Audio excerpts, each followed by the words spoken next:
if your first team guards are Shai and Luka, you're really having the two guys from sub 500 teams as your first team forward, as your first team guards.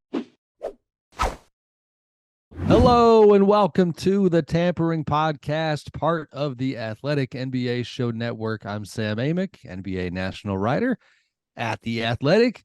And, for the loyal listeners who got used to listening to Fred Katz, Anthony Slater week in, week out, man, we are mixing it up lately. We had Howard Beck, the one and only, last week.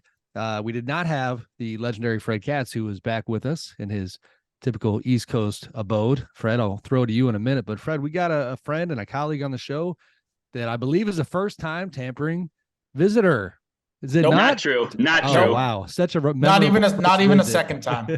No, this is like a repeat performance on a couple occasions. I'm gonna have to edit this out. No, you're all good. What's great, Mike, is that we didn't say who he is. It's Mike Singer from the Denver Post, which honestly listeners should just know his voice by now. What's awesome is that Sam thought that your performances on here were so memorable that he just cherished them so much and wanted to bring. That's what I'm saying. We really leaving this in. I'm gonna look like such a bad friend. That's sorry. What I'm saying. It's all good, but you preface, the legendary Fred Katz because listeners are so used to it.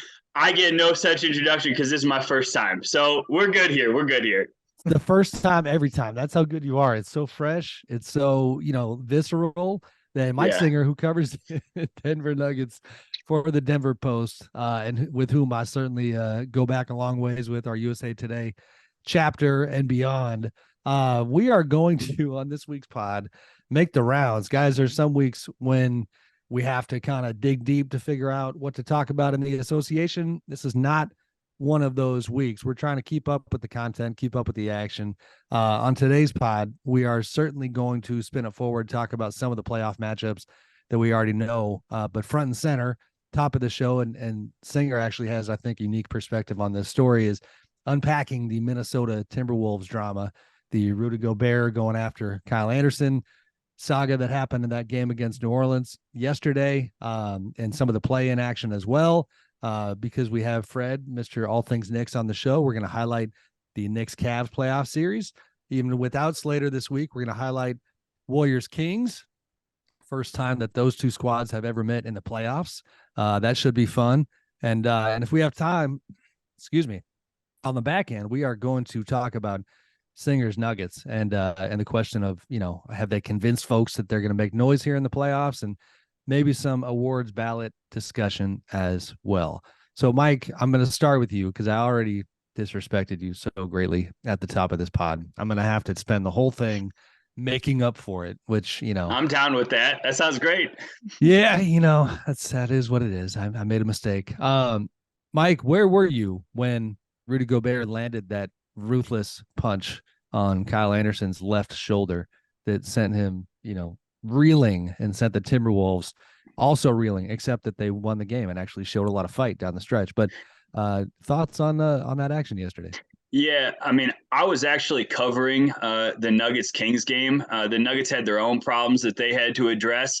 And in the middle of the game, I just get a string of text messages from a lot of different people. Some people with the Nuggets, some just like, outside NBA folks who were just like, did you see what happened? Did you see what happened? Like, what's going on with Tim's team? Tim messed up. All these texts I'm getting. I'm like, what is happening? And I started scrolling and seeing all, the video. And I'm just like dumbfounded that on the day of their most pivotal game, the guy who Tim Connolly has attached his reputation to is throwing a punch at a guy who's become one of the most vocal and important pillars of that Minnesota team. I can only think of how Tim saw that, and it's already been a trying year for Tim. There's no question. It was obviously a difficult decision to leave Denver and go to Minnesota. Mike, let me jump in real fast. There's at least a dozen listeners, and I'm not even trying to be funny. The Nuggets they don't have the spotlight all the time, right? So just in case anybody doesn't know, Tim Connolly, former head of the Nuggets front office, longtime head of the Nuggets front office, who built this current team for the most part, obviously moves over to Minnesota, does the Rudy Gobert trade, gives up, heaven and earth to get him. Right. To the Timberwolves, and just to set the stage for what you're saying. And then, and that's his reputation on the line. And then here's Rudy doing this at the end of the regular season. Yeah, that's the context. So I have a really good relationship with Tim. I know him really well. I've seen him develop an organization essentially from the ground up, and getting at the culture and getting at what your kind of traits that you want to emphasize are. And then this year in Minnesota has just been trying from trying to make the Rudy Gobert fit work, from trying to incorporate Cat, his injury, and then to finally have the spotlight on their team and to self-implode like that, both Rudy and Kyle Anderson's interaction, or altercation rather, and Jaden McDaniels punching a wall out of frustration. If there was a word to describe this Minnesota team, it was immature. Though they found success in spurts, this is an immature team. And I remember having a conversation with Tim earlier this year where he talked about how invaluable it was to establish a hierarchy on a team and to have these voices and have known guys who we go to in certain situations. And to me, I'm watching that and I'm just like, where is the hierarchy? What? And Sam, to your point, they end up coming back, winning in an unbelievable game, 14 points down, but you see the foundation fracturing in real time to the guy that Tim has tied his reputation to. And that is tough to watch. And now the huge decision is on Tim's doorstep. Do we suspend Rudy Gobert for the 7-8 game in Los Angeles and essentially undermine the guy who we just moved heaven and earth to get 4 first-round picks? It is a touchstone moment in Tim's professional career, and certainly guys within the Minnesota organization are looking at Tim, say, hey man, this is what we brought you here for. You're supposed to have these great relationships and be able to solve this. This is a gut-wrenching decision for Tim if he has designs on doing his best and optimizing the chances to make the playoffs. Fred, clearly the Wolves, they need more Conleys. You know what I mean? Like Tim Conley's having a hard time. They brought Mike Conley on board to help with the Rudy transition because of their past in Utah. Yeah, just go get Pat and Joe. Yeah, and they're good. Well, keep it in the family. Well, Joe's already there. They brought Joe Connolly in. Oh, yeah. Man, all right. Well, we need more Conleys. We need more Conleys. Will Ferrell and the old, we need more cowbell. We need more Conleys. Yeah. But I do think to your point, Mike, and I want your opinion here, Fred, you talk about a tough decision. You need Rudy Gobert for that game against the Lakers. Oh, by the way, you need Jaden McDaniels. Like, who the hell's going to guard LeBron? Like that guy is just incredible defensively. And so that's its own situation.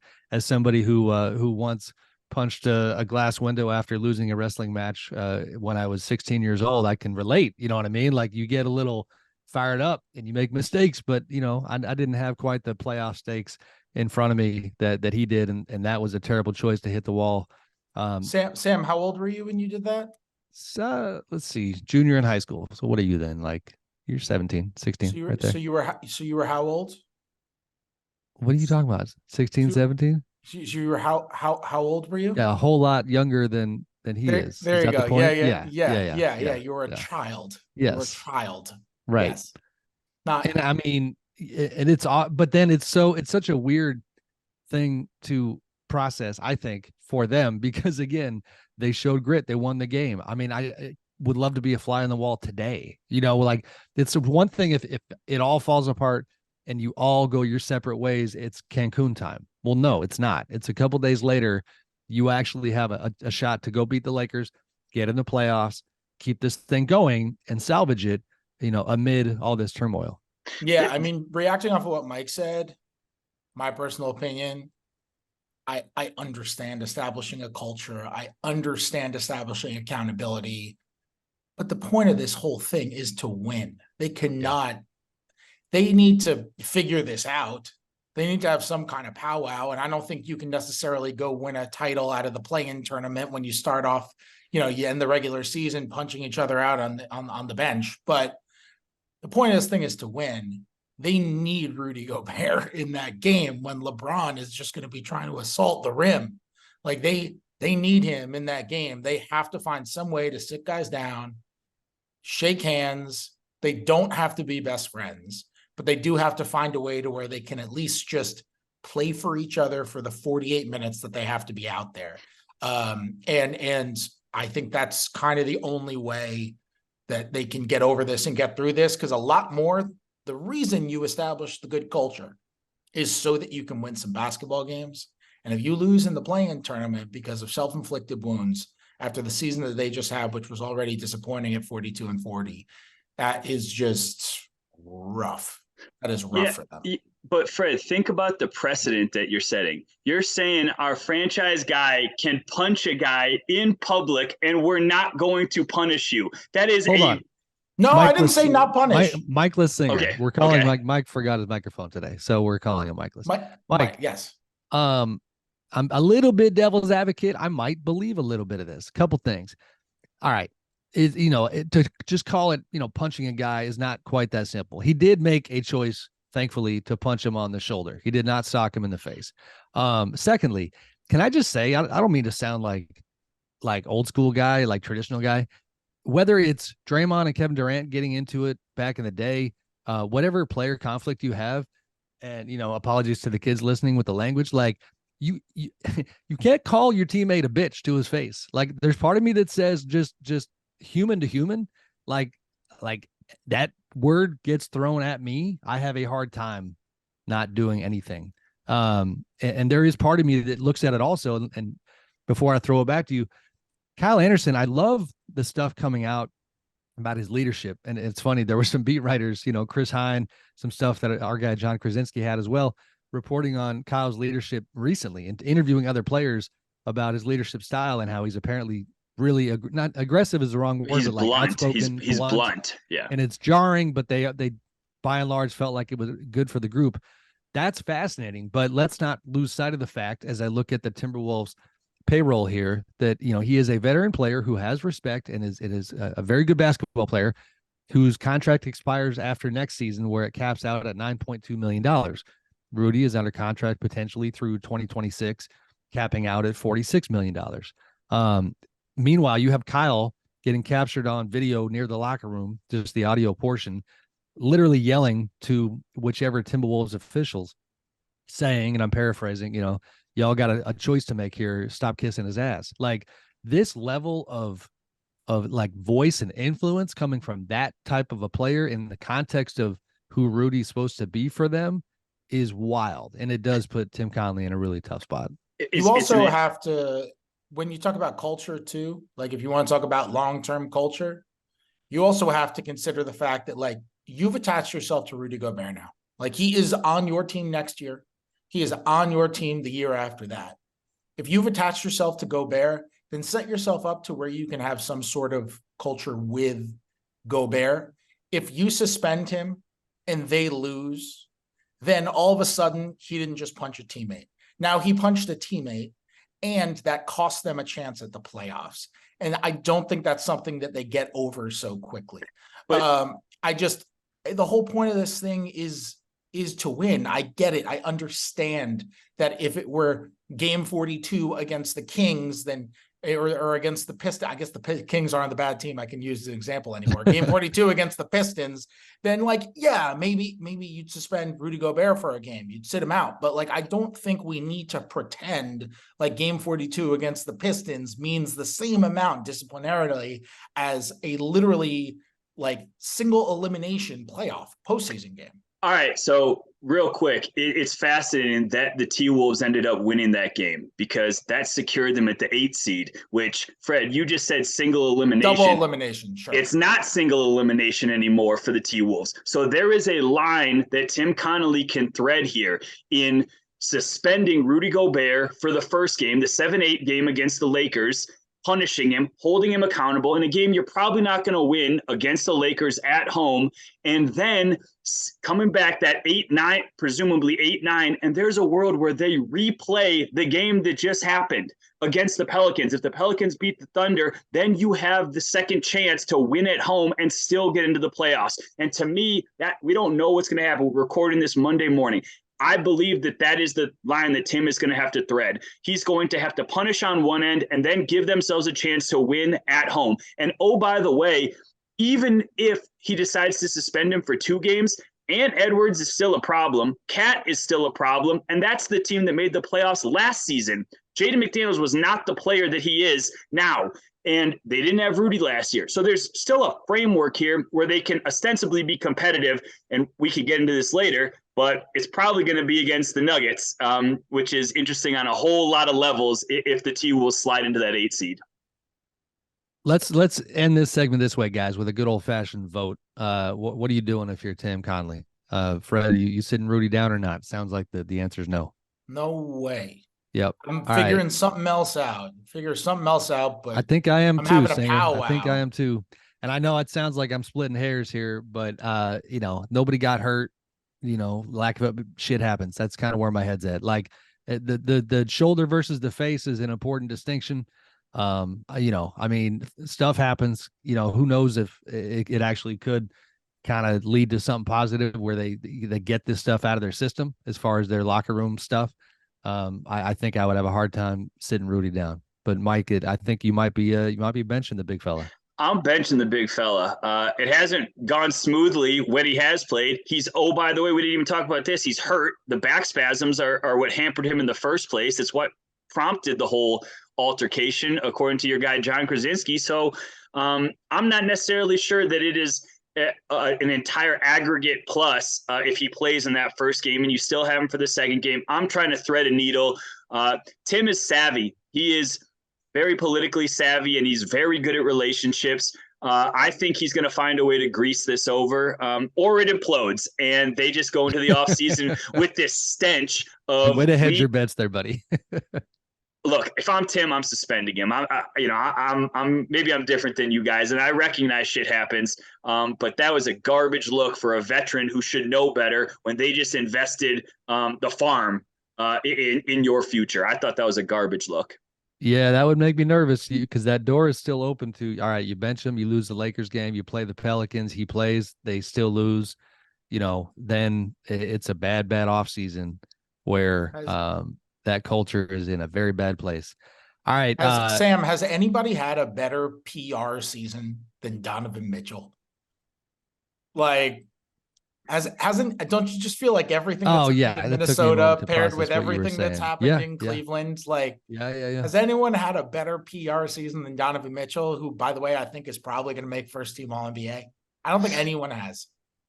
Stupid question. If Rudy Gobert punches a teammate while he's still with the Utah Jazz, how many first-round picks does he command in a trade? Am I allowed to ask that? I don't know. It depends on the teammate. I got stuck on, Fred got me going in a couple directions because he's good at his job. I think he was trying to nudge us towards our next topic because we aren't going to hit all the play-in games. We are going to highlight a couple of the first-round matchups. So speaking of Donovan, we will in just a brief moment talk about his Cleveland Cavaliers and that matchup with Fred Katz's New York Knicks. You also, though, got me with your Donovan first team comment. This will be another tease for the back end of the pod. Like, you see him getting first team, huh, Fred? I don't think I don't have a vote. I don't have a vote this year. I would put him first team. And I haven't done the amount of research that I would do otherwise, but I would pretty cleanly have him first team. Yeah. So if Lillard had played more, he'd be one of my guys, but it's hard to put Lillard there at 58. Hard to put 58 games. It's a Shai, Luka, Donovan discussion. Yeah. I think I'll put him in first Luka. Team. I think I think votes are due at in 4 hours. Yeah, in mere hours. I've done a lot of research, and I'm with Fred here. I think that Donovan has a very good argument for first team, and I'm not going to tip my hand whether I've hit the submit button or not. But I have not. No, that's what we're going to do later. Let's not go too far down that road. But I am taking all suggestions. I think first team is valid. All right, fair enough. We'll get to that in a moment. Fred, Donovan Mitchell has had himself a wonderful season, optics-wise, numbers-wise, team record results-wise. He has gone into that Cavs environment where, as you guys know, and the spotlight doesn't hit that city like it used to when LeBron was there, but man, the historical context is, and Mike can speak to this, he's a native, is really important. You're talking about a franchise that doesn't really know playoff success at all, doesn't know success at all, or hasn't for a very long time, rather, in the modern era without LeBron James attached to it. And so here they are quietly right there with Philly as, kind of some think a second tier Eastern Conference team. Some think, potential. You look at some of the numbers, defensive rating and net rating, all the above. you don't really, understand why they couldn't make a long run in these playoffs. And Donovan is behind that. He's blended in with this young core that they have, zero drama, zero problems. And now, oh, by the way, going to face that Knicks team that we all thought he would be playing for last summer. And it's not just one of those situations where this was one of a handful of scenarios, and maybe in the media we're guilty of playing the what if, conversation game all over the place. No, this was a player who he himself believed he would wear a Knicks jersey. He himself was in New York during the summer around the Knicks facility, and all the intel coming his way was that he was going to be in the Garden. And then lo and behold, Kobe Altman and the Cavs front office takes the gamble they did, and it has obviously paid off. So you can't, kind of write it any better in terms of a fun first round matchup. What's your view here? Yeah, I mean, I think Cleveland went 51-31. I think they're better than their record. You referenced it, Sam. Best defensive rating in the league, meaning they allow fewer points per possession than any other team in the league. Second in the league in point differential per possession. I mean, this is a team with really good peripherals around it. Arguably the best rim protection in the NBA. I think the only other Eastern Conference team that has dual rim protectors like Mobley and Allen who can hold a candle to them is Milwaukee with Giannis and Brook Lopez. I mean, I think other than that, those are the teams. And then offensively, you've got two guards. It's not just Donovan Mitchell. It's Darius Garland too. You've got two guards who are elite, top of the line, pull-up three-point shooters. And that is really difficult to guard when you can swing it from one side to the other. And both guys are just as likely to run a far out pick and roll and then pull up from 26 feet. And that's a really good shot. Dallas is that with Kyrie and Luka, but didn't take them that far. But that's going to be dangerous. And that's going to be something the Knicks are really going to have to worry about. To me, I think what that series is really going to come down to, I think I would pick Cleveland either way. So maybe come down to is the wrong terminology, but the competitiveness of that series is going to depend on the health of Julius Randle, where Randle has a sprained left ankle. He's been out for a week and a half. Doctors are supposed to reevaluate him this upcoming Thursday. That's 2 days before the series starts. Who knows what they're going to say? They could say, come back. They could say, you're not ready to come back. They could say, give it another 5 days. They could say, you're still hurt, but you can play at 75%. I mean, we don't know what's going to happen with Randle. And I think, we talk about All-NBA. I think Randle has a really, really good chance of getting into All-NBA. I polled a number of possible All-NBA voters a couple of weeks ago to see how many of them had him on their ballot. And there was 39 people, media members I polled, and 32 of them had him somewhere on their ballot. I think there's a real good chance he gets there. I would have been 33 for the record, since I failed you when you did that story and didn't help you, but I would have been 33. Yeah. I think there's a real good chance he gets there. He's 25-10. He has, serious scoreability and explodability, whatever the term is, just he can score in spurts. And he's been so much better this year than he was last year as a decision maker. His decision making is quicker. He's been so good next to Brunson. He's so important for how they move offensively, and he gives them somebody else who can beat matchups the way that Brunson does with the way that they play. They beat Cleveland in Cleveland without Randle about a week and a half ago, but Cleveland also didn't have Jared Allen. Jalen Brunson also took 48 points from Jalen Brunson to win that game. So I think it's going to be a super fun series, really competitive, couple conventional bigs on both sides of the ball, explosive guards on both sides of the ball. I think it could be a really, really fun competitive series. Donovan Mitchell, narratives aside. But yeah, I think Randle's health is really going to matter a lot. So regarding this series, obviously you guys know it better, at least you do, Fred. But I just think Cleveland is a scary team when you don't necessarily have a lot of expectations. You are young. You don't really know what you don't know. They're going into this I believe this is their first iteration, obviously with Donovan, but you have a young core that you just mentioned in Darius and Evan Mobley and Jared Allen, but then you pair it with a guy like Donovan Mitchell and his postseason experience. You have a guy, an alpha you can lean on. And I just think that's a scary combination. I don't think there's any team in the East that really would be excited to see Cleveland because of all the variables that you mentioned and how versatile they are. And then, if you don't have a healthy Randle, you're going in as like, a wounded animal. That's tough to compete with that defensively. But Sam, to your earlier point, this is the changing of the guard that I think Cleveland Cavs fans could turn the page on everything that LeBron is and was to them. Eventually that statue will be there, but Donovan Mitchell, man, they made a big swing and it's paid off. This year has been, it's kind of the sweet spot when you find that perfect season of development where like, oh man, we won over 50 games. We are a bona fide contender. I don't know, not necessarily to come out of the East, but to mess with people. And that's the sweet spot where you don't have a lot of expectations, but you're scary nonetheless. Well, and here's the other thing I'm going to be watching. I understand in terms of the Cavs young core, like you said, they don't know what they don't know. They might have a certain level of fearlessness because of that naivete, if you will.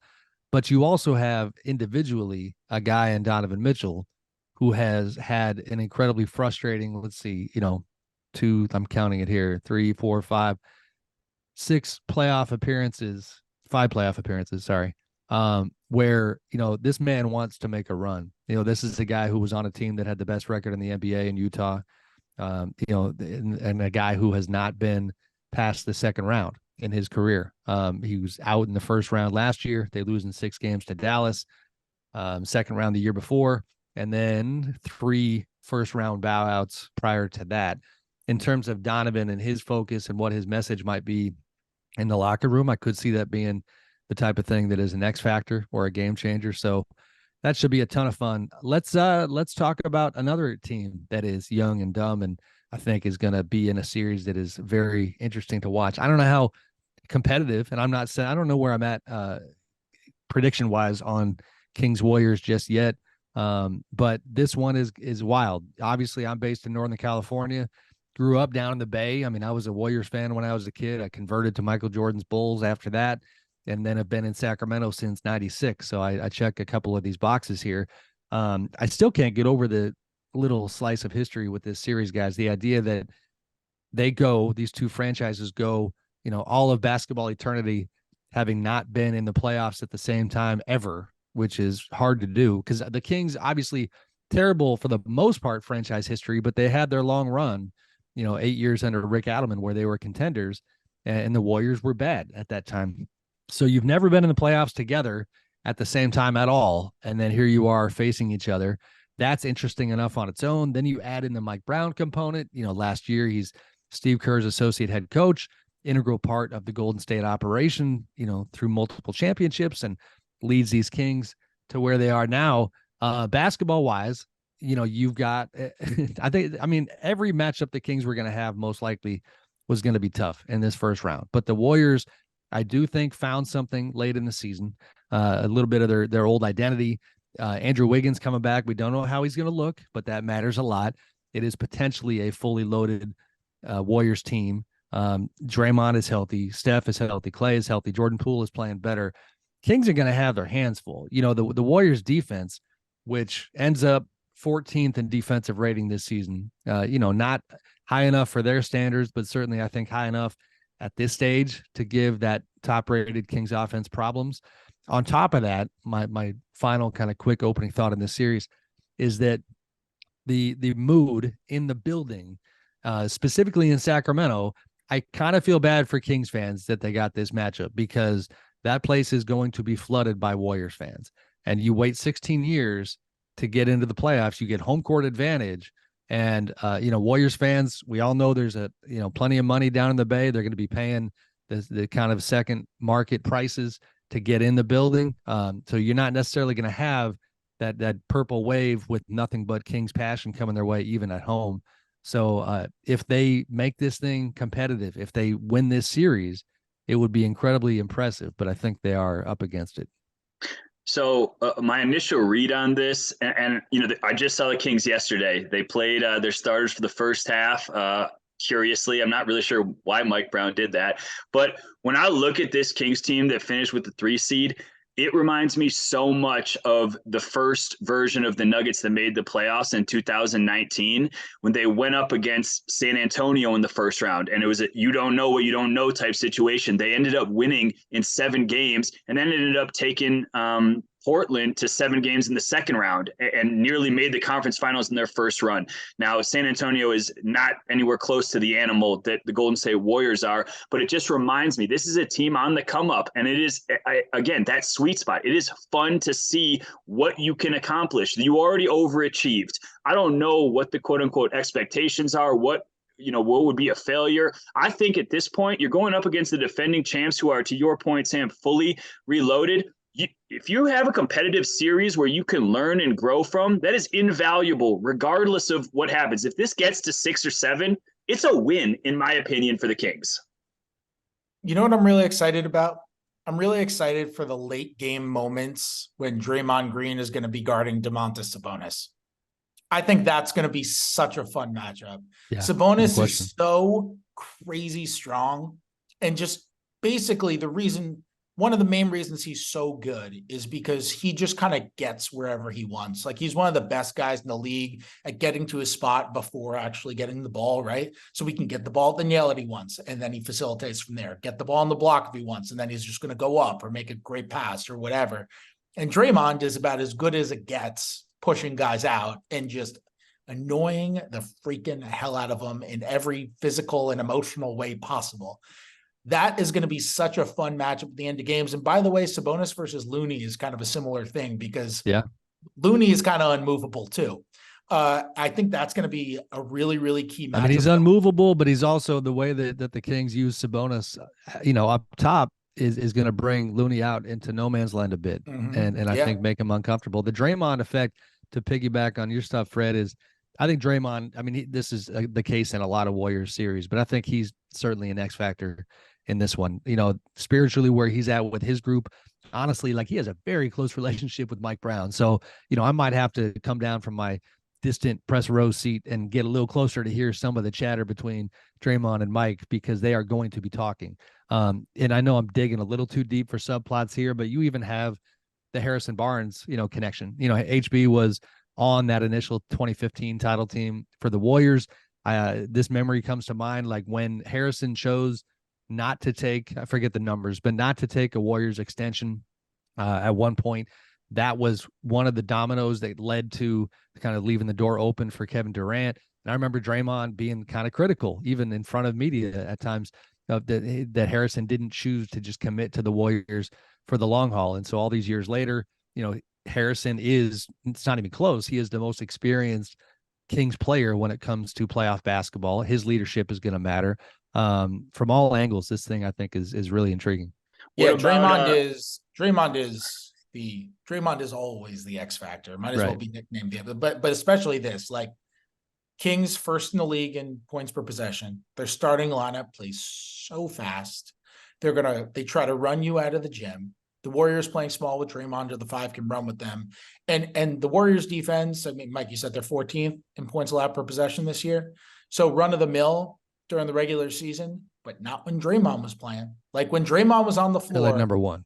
Yeah, when Draymond's on the floor, they're 9.8 points per 100 possessions better on defense. And that is the second best figure in the entire league, second best differential in the entire league. And as he said, he doesn't even have to get on a plane. He's going to be rested up because he's getting on a bus. Behind only Emmanuel quickly. And there's all the Draymond intrigue with his free agency coming up, and who knows what's going to happen there.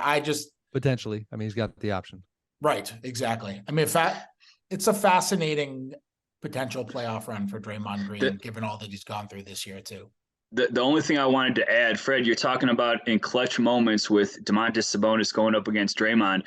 What about Mr. Clutch himself, De'Aaron Fox, who's probably going to win the inaugural Clutch Award that the NBA put out this year? I think he leads the NBA in fourth quarter scoring. It is and I think he's among the NBA leaders, or if not the top leader in clutch scoring as well.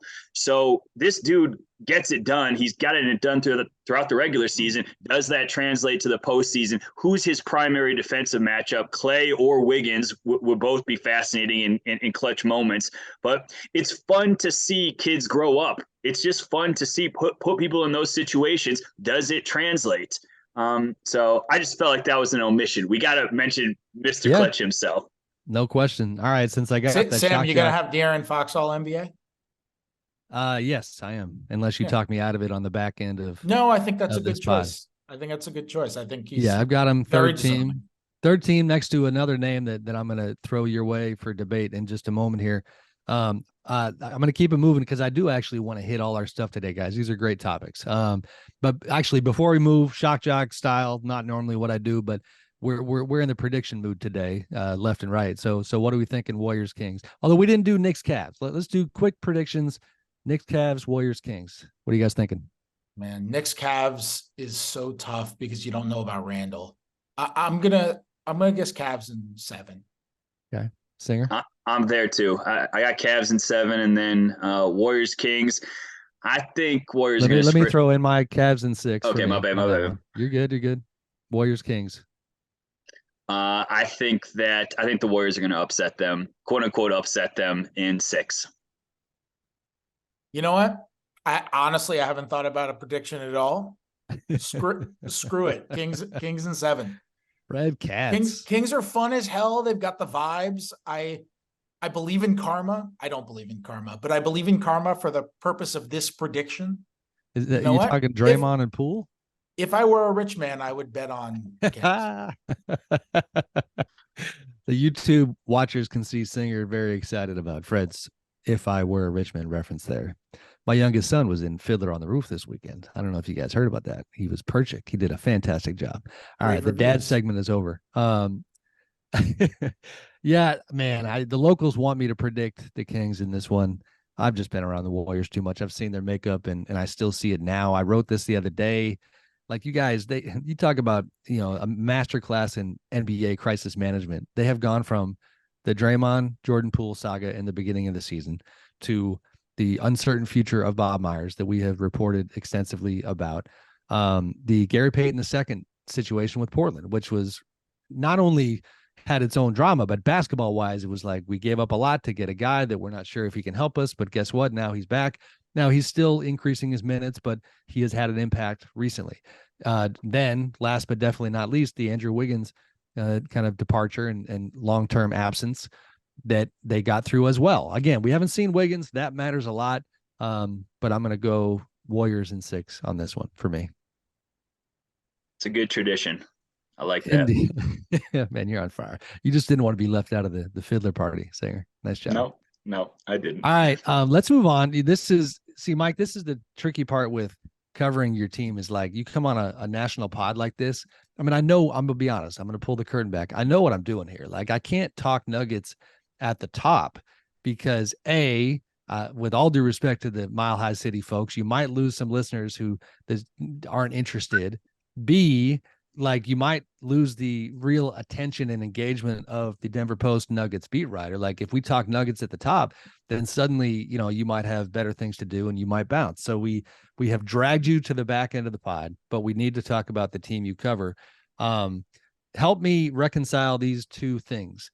The Nuggets are very proud of the fact that they finished first in the Western Conference for the first time in franchise history. And this is a franchise through the Melo days and before that, the Alex English days. They have accomplishments. You know what I mean? They're not a throwaway franchise by any means. So that is very notable, very impressive. They also wound up, and I think I have this right, with a mere 4 wins improvement from last season when they had no Jamal Murray, no Michael Porter Jr., and when a big part of the Nikola Jokic's MVP candidacy, in my opinion, was like what he was able to do with that team without those guys. If I were them, it's a little troubling that the addition of those 2 all-star caliber, that's not a great way of putting it, but like high-level players, that the addition resulted max in players. 4. The 2 max players. There you go. Let's just go to the money. Max players led to 4 more wins. Where does that leave you as we try to figure out what they're going to do in this postseason? I love the context. I love the idea of looking back at last season and comparing who Joker had available around him. I'm going to zoom in a little bit more. Prior to the All-Star break, team was 41-18, second best record in the NBA, number 1 offense in the NBA, pretty good defense. They were 13th overall, so a defense that you could feel okay about going into the playoffs. After the All-Star break, 12-11, a very average offense, a very average defense, And I think they went 2-5 over these last 7 games. Granted, you didn't have Joker for some of them just due to this recent calf injury, but it's hard. It's a recency bias thing. You have this, great start to the season. They've been in first place for 4+ months. I don't know how you can poke holes in that or undermine that. Since mid-December, they've been the number 1 seed in the West. And then you kind of back Fred into knows the how. I'm just going to throw this in. Fred knows how, because he mentioned to me off air, it is depending on your glasses half full or glasses half empty attitude, like it is a mediocre Western Conference this year, or a parity-filled Western Conference. I think that's where people will poke holes. That's totally fine. I buy that. It's just a little unnerving when you end the season with such a downswing. With Jamal has a thumb thing that's been lingering. Joker's calf. Then you have some just awful losses. They lost at San Antonio. They lost at Houston the other night, in a night that probably had a big impact on MVP voters.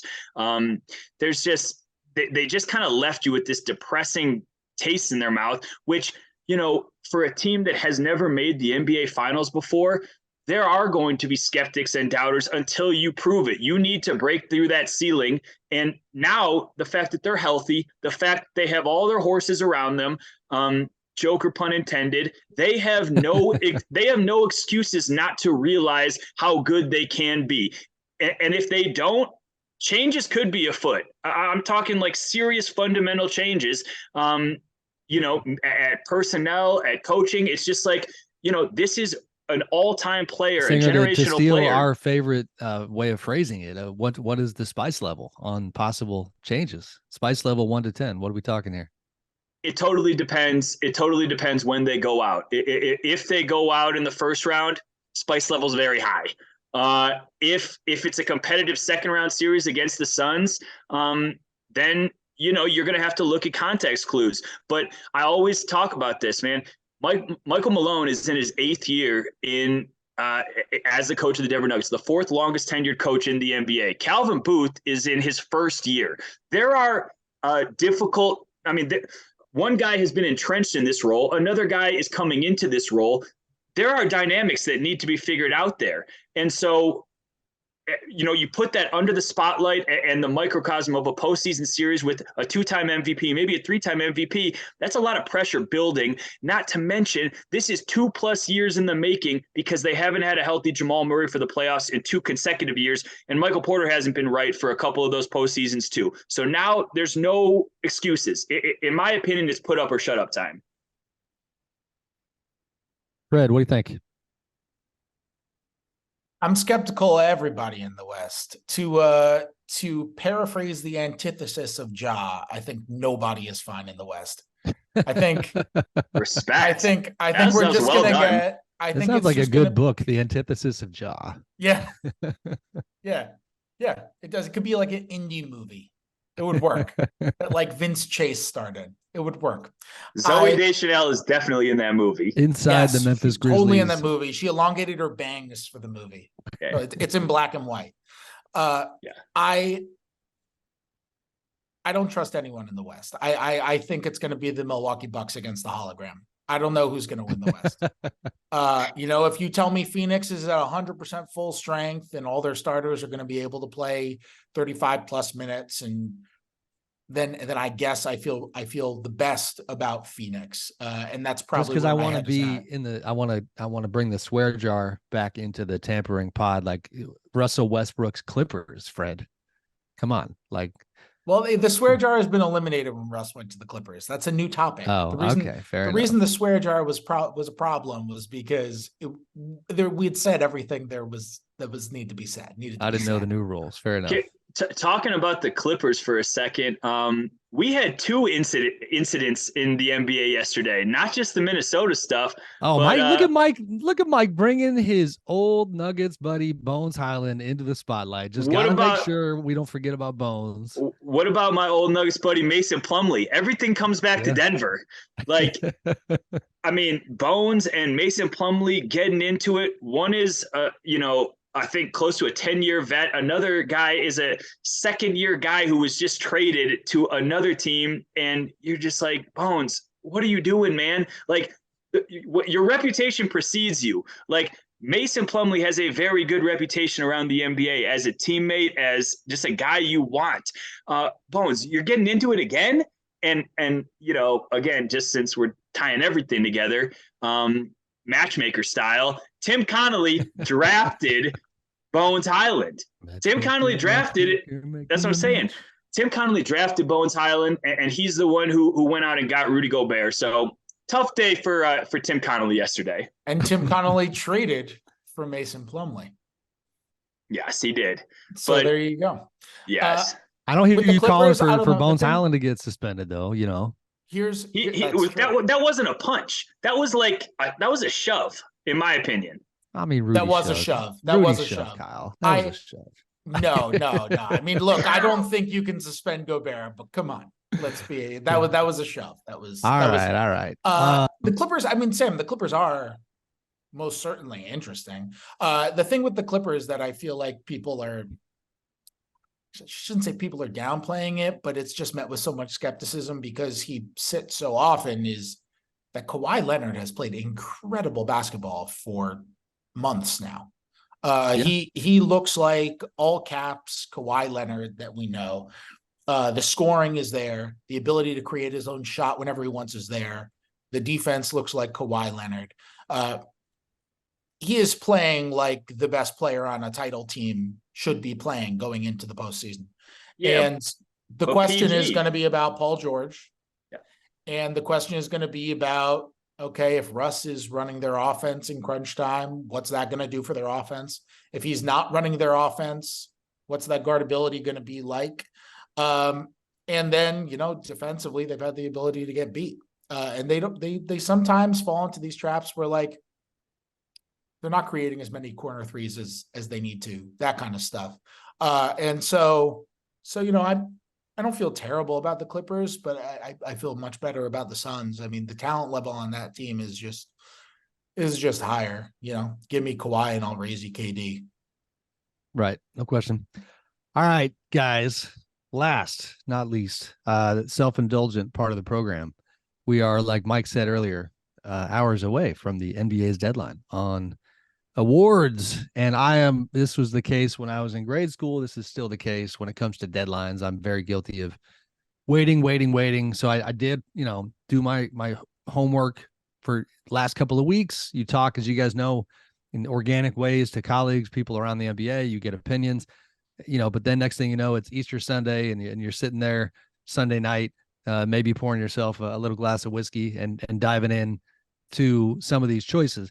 I have what I would describe as a 98% completed ballot at the moment, but I would like to get your guys' opinions on a couple of specific areas. We will start. I did not anticipate this one, but I'm willing to listen. No question. We'll start with the one that Fred mentioned real quickly. That idea that Mr. Donovan Mitchell could be first team. So, like I said before, we're talking, in my opinion, a Shai, Luka, Donovan discussion for that first team guard spot, because as it stands right now, I've got Shai, Luka, Tatum, Giannis, Embiid on my first team. Which one of those guards is getting bumped out by Donovan, gentlemen? I mean, here's my thing. If your first team guards are Shai and Luka, you're really having the two guys from sub 500 teams as your first team guards. Well, can I give you a quick backdrop? That doesn't just feel weird. As great as those guys have been. I mean, first of all, when it comes to Shai, he's going to get 5th place MVP votes. Not from me, but he's going to get them. So is Donovan. Fair. All right. Touche. Well done. But they both are going to get, I'll be curious. That'll be really interesting to see how many he gets. But I hear you. I can see that's going to happen. I should have set it up this way. And I'm pretty kind of heels dug in on this particular choice this year. The NBA, and you can question the timing of their news release. They come out recently with the revelation through various media, our athletic platform included, that next year there will be a 65-game minimum for awards. Now, I will say there's chatter that there's going to be exceptions attached to that 65 game number. I'm very curious to see how that looks. I don't have clarity on that just yet. But regardless, next year, you got to play 65 games to be on any of these lists. So with that in mind, and considering I have railed on this pod a lot this season about the load management stuff, about my own fatigue, seeing guys sit when it doesn't really make sense that they sit, I am very much of the mind that I'm going to reward guys who play a lot. Now, I know injury and health is out of their control, but it is what it is. So as I broke everything down, I essentially decided this time around that as a soft kind of entrance into the rules next year, that I was going to have like a 60 game minimum. If I stick, if I'm stubborn on that, you're talking about Steph Curry, Damian Lillard, James Harden, a lot of guys who have very good years. I mean, even farther down the line, fewer games, Kevin Durant, 47 games, maybe 48. It takes a lot of guys, Kawhi Leonard, out of the mix. So that's kind of my backdrop, and that is partly how you end up with a Shai and Luka on the first team. I mean, to Fred's point, I can't discount what happened with the Mavericks. It's hard. It stinks. It is so stenchy. I smell it in Colorado. Just the way that team imploded, and I can't reward a guy for that. So I generally, I obviously look at individual production. I look at context, and then I look at team success. Did it impact winning? And obviously that gets to the MVP stuff, which I'm sure we'll talk about. But I am leaning SGA and Donovan Mitchell, just because I think what the Cavs did was so significant in contrast to how disappointing the Mavericks were. And I there is no criteria. Fault me however you want to, but that's generally how I've gone. I respect both of your opinions. I think part of it, Sam, I mean, the games played stuff is kind of a wash with all of them because they played 68, 66, and 66. So it's just kind of a wash with those three guys. Yep. I think you could easily justify Shai or Luka on the first team. I think normally I spend so many hours when I have a vote. I spend so many hours pouring through stuff, watching things and looking at stats and all that kind of stuff. And I don't do that when I have a vote. I think I would lean towards Shai first team because Luka's defense this year just fell off such a cliff. Like he was such a big culprit for their transition defense because he was, having very polite, very nice, thoughtful conversations with officials instead of getting back 100%. On defense. And that's stuff that you guys know me. Like I am a sucker for the human dynamics. Like what impact are you having on your group? And to be clear, that when I make that point, I'm not making that as like a punishing him because he complains things. I'm just making it as that affects your defense, that affects your team's defense. And guess what? One of the reasons the Mavs lost more than they won this year because they had a really bad defense. And I always thought he was a big culprit for that, even if the on-offs actually tell otherwise. I think you can make a case for either of those guys first team. Honestly, Mitchell would be my first team guard. He entered a situation. He took a team to the next level. He held up their offense. He's the best player on the team with the second best net rating in the league. He played a ton. He had so many huge games for them. The numbers are insane. The efficiency is insane. I get putting Doncic there for the counting numbers 32, 8, and 8. And I get putting Shai there. Fine with either of those, but I think I think I have been convinced as we are talking. I just moved a couple of names, so I think I'm going that direction. Because the thing that it does land with me is that games played and rewarding collective success is on my mind this particular season. The other tricky part is, you mentioned SGA might get some MVP votes. He was number 5 for me. So the fact that I have him at 5, and he was my first guard for first team All NBA. So I went with him, and then it was between Mitchell and Luka. And to me, I just look at greater context, and I just love the season that Donovan had. And to me, I just can't reward a guy who has been given the keys to the franchise, and yet you didn't make the playoffs. Fair enough. All right, let me throw another one at you. Sticking with All NBA, third team. And if you want to add context to this, you can. But as we talk about it right now, in my mind, what I'm focusing in on is another guard spot on the third team. And because I feel good about having De'Aaron Fox in one of the guard spots, a Jalen Brunson versus Ja Morant discussion. That's interesting because I did not have either one of those guys on my third team. Who did you have, my friend? They were definitely in consideration. I had Ant Edwards. I think that Ant Edwards just has gotten overlooked a lot this year for his contributions. I mean, you talk about all the stuff going on in Minnesota, like we did at the top of the show. The dude has been a constant. He's averaged almost 25 points a game. And again, keys to the franchise, and he's held his own, and he's brought it defensively. You saw what he did against Brandon Ingram in yesterday's game after Jaden McDaniels punched a wall. So to me, I agree with your parameters about Steph and Lillard. They did not make the cut for me. I don't even think they played above. I think they topped out at 58 games. So I couldn't justify that. And then you look at a guy who got his team into the play-in by whatever means necessary. And I thought Ant Edwards deserved it. And then, again, speaking to the human component, it's tough for me to reward Ja when his off-the-court stuff jeopardized his team. I have a hard time doing that. And again, criticize my operation or my motives, however, whatever you think. Who is the other guy you mentioned? Ja and Jalen Brunson. Brunson. I mean, and the one thing I will say, this is why I love doing this, because it's helping me unpack everything in my head. The idea, again, this isn't supposed to matter. It does matter. Like the Knicks having two guys, does cross your mind. Like two out of, two top 15 players. So I will have to think about that. I mean, your Edwards discussion, Singer, is fair. But yeah, Brunson, and Fred, throw it to you with this. I mean, you're talking about a guy that, especially with Julius out now, that, not only exceeded expectations, but put a group on his back and lit up the garden and dealt with that spotlight and has balled out. And it's just been positives any way you look at it. I mean, it's been a pretty incredible year for him. Yeah. I mean, here's what's funny about the Brunson versus Julius situation is I think my prediction is that ultimately Randall is going to make all NBA and Brunson isn't. And I don't think you can watch anyone who has watched pick anyone who has watched the Knicks all year. And anyone would say that like it's Jalen Brunson's team. Like anyone who has watched the Knicks all year knows it's Jalen Brunson's team. And I think that the awards voting, how it's going to end up is more of a product of guard being much deeper than forward is than anything else.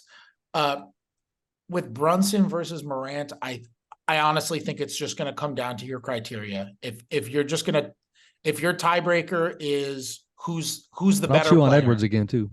If your tiebreaker is just like who's the better player, I'm going to pick the better player. Then because that's going to age better, and I'll feel good about Ja Morant, voting for Ja Morant years from now when Ja is an 8-time All-NBA player. Then the answer is Ja Morant because he's the better player. But if you're talking about, Jalen's played 400 more minutes than Morant, which is not inconsequential. That's a good amount. He, has turned around the Knicks. They've exceeded expectations, all these other things. But he's the better shooter. In just about any context. Ja's jump shot kind of fell off in the second half of the year after he got off to a hot start there. I think Ja's a better passer. He's obviously better in transition. Brunson's been one of the best ISO scorers in the NBA this year by efficiency, which has been a huge reason why. And then you look at where they've led their teams, and the Knicks finished third in offensive efficiency.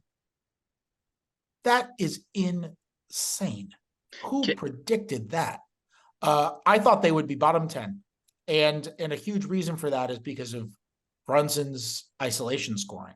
They love getting into the half court, and Brunson just looks for mismatches and cooks guys. And he has been a Brunson one-on-one situation is extremely good basketball. He just scores at a ridiculously high rate like that. So I think it kind of comes down to like, is your criteria, is 400 minutes enough extra minutes? Is that enough to override the fact that Ja was better per minute? And Sam, only you can make that determination. Let me just lob one little wrinkle into this discussion. You talked about the potential problem of having two Knicks on your All-NBA ballots in Randall and Brunson. The most criminally underrated guy in the entire NBA has not even been mentioned is Drew Holiday on the number 1 seed in the East. He's all defensive candidate, never gets any love.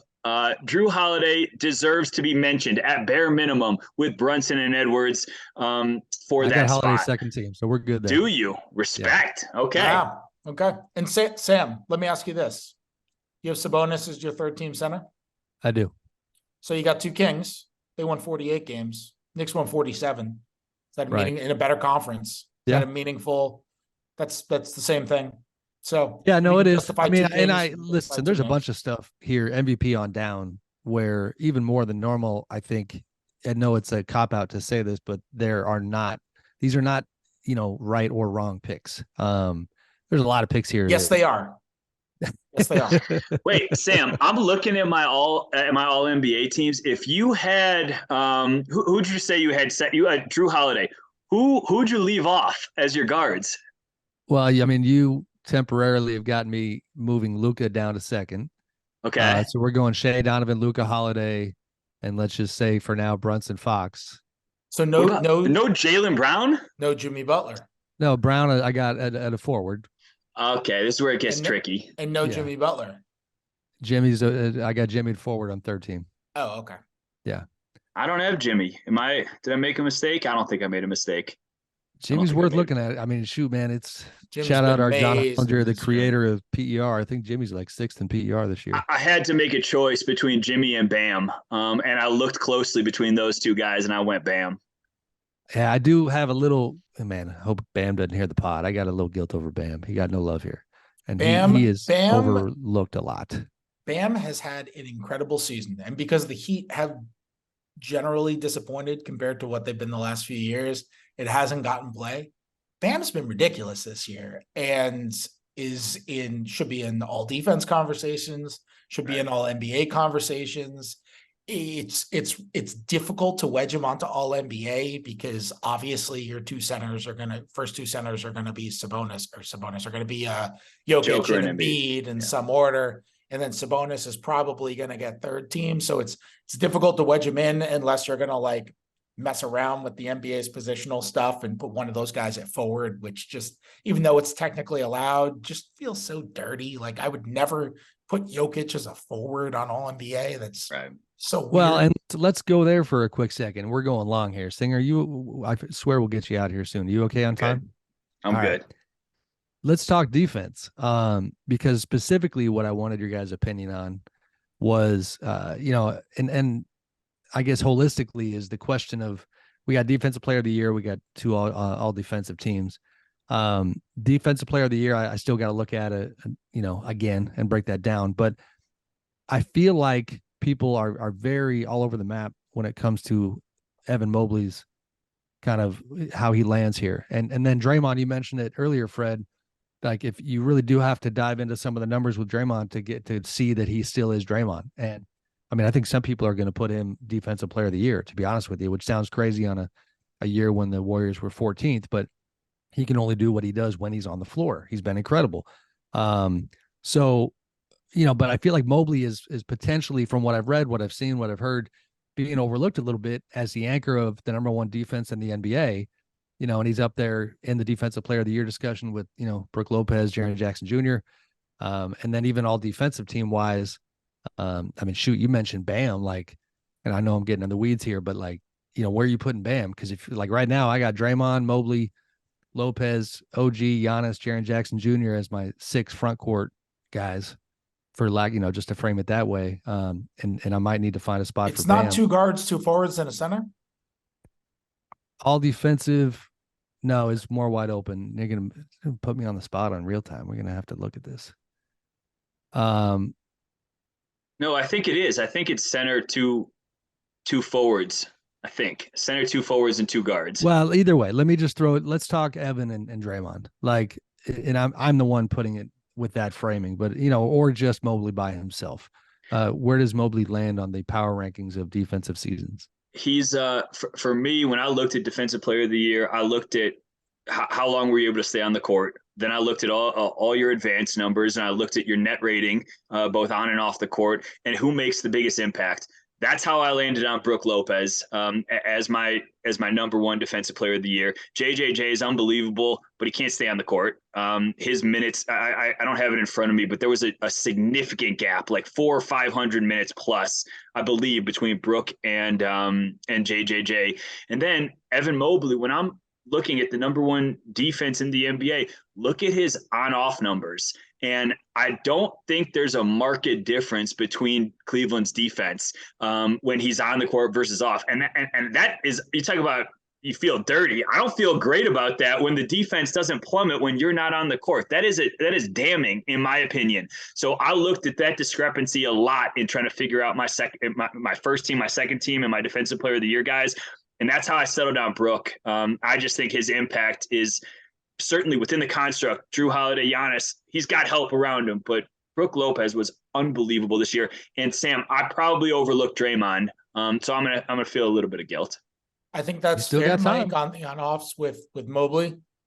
I would add though that like the advanced plus minus type stuff corrects for a lot of that and really loves Mobley. Like I think Mobley led the league in defensive real plus minus this year. So like the advanced metrics really love Mobley there. I just struggle Jaren Jackson, when he's on the floor, is extraordinary, but he played 63 games and gets into foul trouble still. And it's a problem when that happens. And there are a lot of great defenders right now. Lopez is a great candidate. I think I'd really consider Bam. He has been so great this year. You watch him, he is really maybe the most versatile defender in the whole league, certainly of any big man. He's just been absolutely tremendous. His ability to guard the perimeter, the way that they maneuver through so many different types of defenses too, is a testament to how amazing he is and how versatile he is. When people say versatile, they think about like, oh, okay, you can guard the perimeter and you block shots and you guard the paint, right? And that's kind of the narrow way we think about versatility. But Miami, like, will just randomly go to a zone for one possession, and then they'll randomly start blitzing pick and rolls the next possession, and then they'll start showing the next possession. And it's just like they change things up left and right. And to me, that's a testament to how good both Bam and how good Jimmy Butler are, and just how versatile they are. Also, just how crazy prepared they are from Eric Spoelstra. But like, you can't do that without a center who is able to execute all those things at an unbelievable level. And I don't know, I'm just a huge fan of the season that Bam had. I think he was unbelievable. Good stuff. Good stuff, guys. That was all just for me. Thanks for me and my ballot. Thank you. Singer, this was way longer than we planned on. It probably got you in trouble on the home front. I'm going to have some making up to do there. It's all good. Yeah. So find a way to do that. Fred, thank you, my friend. Good to see you again. And unless y'all have any final parting thoughts. I do. I have a parting thought that I'm like a little bit dumbfounded that we didn't even talk about MVP, which is fine. I don't need to go down that road anymore. The only thing that I wanted to Jokic add, guy on the pod, I should have. Maybe it's because I didn't want to say the quiet part out loud, which is I'm not already voting for did Jokic again. You already did say it when you said your first team guys. I almost called you on it. Like you said Embiid, and I was like, okay, well, that's cool. The thing about Joker that was really tripping me up is that I had a hard time voting for him until I got to a place where I believed that he wanted to win the award. And I was just on the road with the Nuggets. They were on a 3-game road trip. I made it my mission to find out if he cared. And I have a story coming on it later this week, but I asked everybody around him where his headspace is, how he handles pressure, what he's done, how he's dealt with the attention this season. And I tried to get to the bottom of if he really cares. And I'll say that it was Is this a tease, or are you going to give us the answer? No, it's a tease. But it was a disqualifying factor. If I couldn't figure out if you cared or not, like, show me that you care about being. I feel like you already gave the tell, though. Did you get to a place? Are you voting for Jokic again? I haven't hit submit yet, Sam. That's not what I asked. Does your current ballot have Jokic on it as the MVP? It does, but it's not submitted yet. So you can still convince me. But I just wanted to say that, like, I had a hard time voting for a guy who, if I don't believe that you want it, show me that you care. I don't need to see it in the media, but give me an indication that it matters to you. Because if it doesn't matter to you, then you're invalidating all the work that we're putting in assessing it. Listen, I'm going to, we had the antithesis of Ja. This is the antithesis of George Karl. I'm not going to denigrate anybody in this MVP discussion. So like George Karl killing Embiid in support of Jokic, that's not happening. Jokic had an incredible year. I personally am choosing partly to give a hat tip to the defensive side of the floor this season, to give a hat tip to the superior conference, because the Nuggets, I do give them credit, top of the West, but again, it's a fairly weak West. And then for them to flame out, for lack of a better way of putting it, near the end, or just not, kind of put a nice little exclamation point on their season. There's a lot of factors, but yes, I will not be voting for Jokic for the third consecutive time. I'm so glad I don't have a vote. I know that's the thing. These guys were all incredible. They can be mad whoever doesn't get it. But it was fun to analyze it. It was great to talk to you guys about it today. Appreciate you very much. I'm going to let us all get out of here. To the listeners, appreciate you. If you are on YouTube, subscribe, like, all that fun stuff. And we will be back next week with playoff basketball, gentlemen. Thank you.